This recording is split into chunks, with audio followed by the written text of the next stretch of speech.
trading citizens of the world, we are anonymous. Everyone likes a bargain, but you have to wonder about a t-shirt that costs only $5. How is it possible for someone to grow the cotton, harvest it, make it into a shirt, transport it, sell it onto a retailer, and still make a profit for a price like that? The answer should be blindingly obvious, but we choose to ignore it.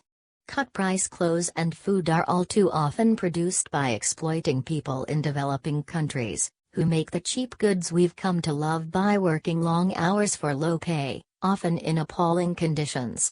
We try not to put up with this in our countries, but when the label says Made in India or Made in Chile, we conveniently push it to the back of our minds.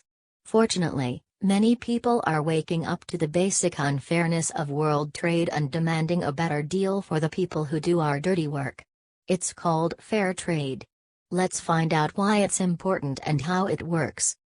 It's easy to find cheap goods on Main Street, but finding out why they cost so little isn't always so easy. How about that cotton t-shirt you just bought for $5? Oxfam tells us, a typical cotton-producing household in West Africa has about 10 family members, an average life expectancy of about 48 years and an adult literacy rate of less than 25%. Cotton is often the only source of cash income for these families who live on less than $1 a day per person. 1. What about the oranges from Chile you just put in your shopping cart? Oxfam again, in the fruit-picking sector, 75% of women work more than 60 hours a week in season, on temporary contracts, and a third of them do not earn even the minimum wage. 2. Maybe you fancy a nice bunch of cut flowers for your mom? Co-op America tells us that over 2/3 of American flowers are imported, typically from countries where cheap labor and poor regulation of toxic pesticides is commonplace. In Ecuador, nearly 60% of flower workers surveyed showed poisoning symptoms, including headaches, dizziness, trembling hands and blurred vision. And these are some of the less extreme examples, before we even start talking about child labor and sweatshops.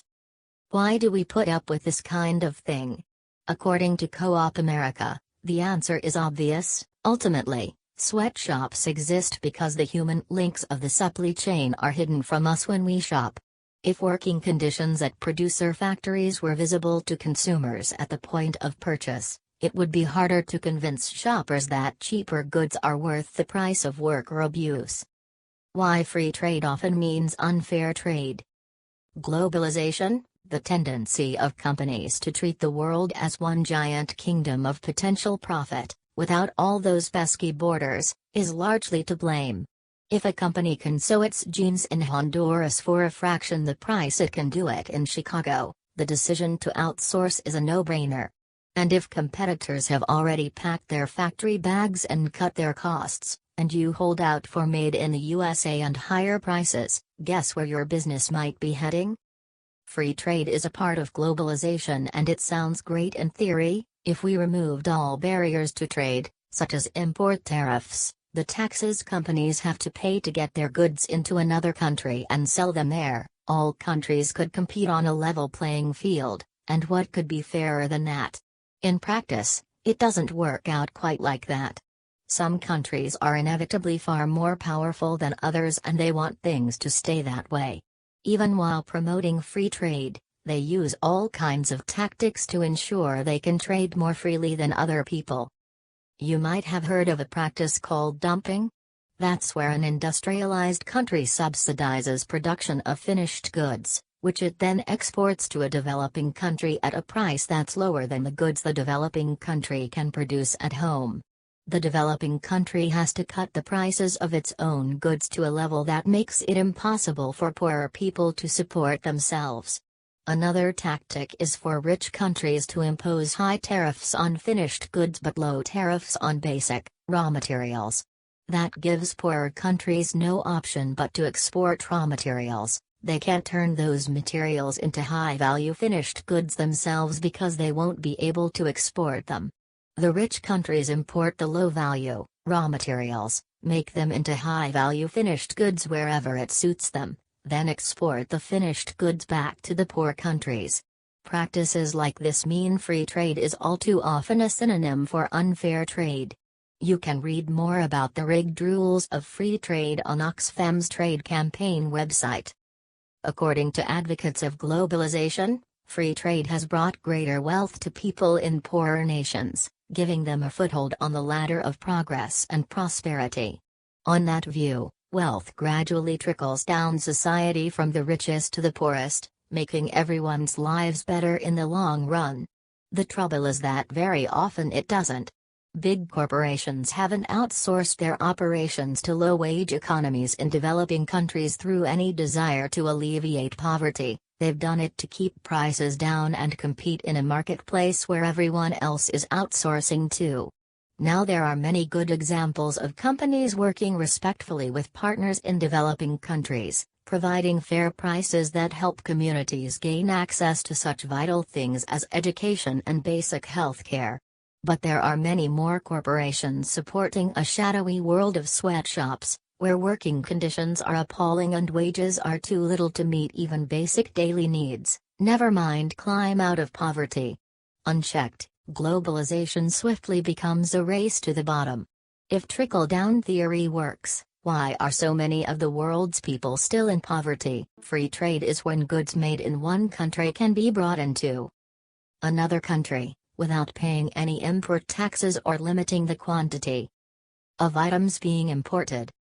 With free trade, an American company can move a factory to China, hire cheap Chinese workers, and then bring the manufactured products back into the United States to sell at any price the Americans will pay. Once the factory has moved to China, the American factory worker no longer has a job. Free trade can be very profitable for U.S. corporations. Of course, there is a huge downside to free trade. Free trade forces the American workers to compete directly with the workers in low-wage foreign countries such as China. The workers in many of these third-world countries make as little as $6,100 or less per month. With free trade, corporations can move factories to countries like China and hire the cheap foreign workers, instead of paying the American workers $2,000, $4,000 or more per month. These companies then lay off hundreds of thousands of American workers who are then not paying into the American economy, causing a downfall in the economy and has put many cities in debt, such as Detroit for example. One only needs to look around in a small town and see the empty factories and empty shops to understand how laying off thousands of workers affect the American economy. This causes homelessness and depression, crime and the rise in drug use. Free trade has done nothing to help America, but it has helped companies and the rich. The only way you are going to fix the economy is to bring back jobs to America and put our workers back to work. We are always quick to blame everything else for why our economy is falling apart, but we never look at the true reason. The one that started it all: free trade. Until we end the free trade agreement, our economy will continue to fall. We must push our legislatures and politicians to end free trade and to bring our jobs back to America.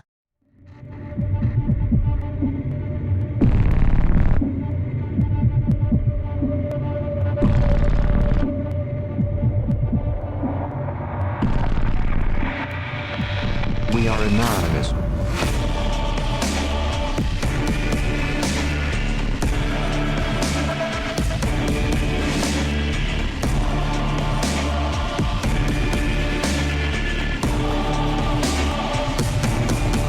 We are Legion.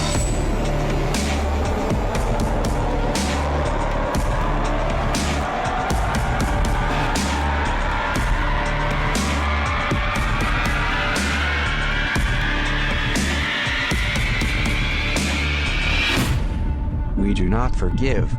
We do not forget. Expect us.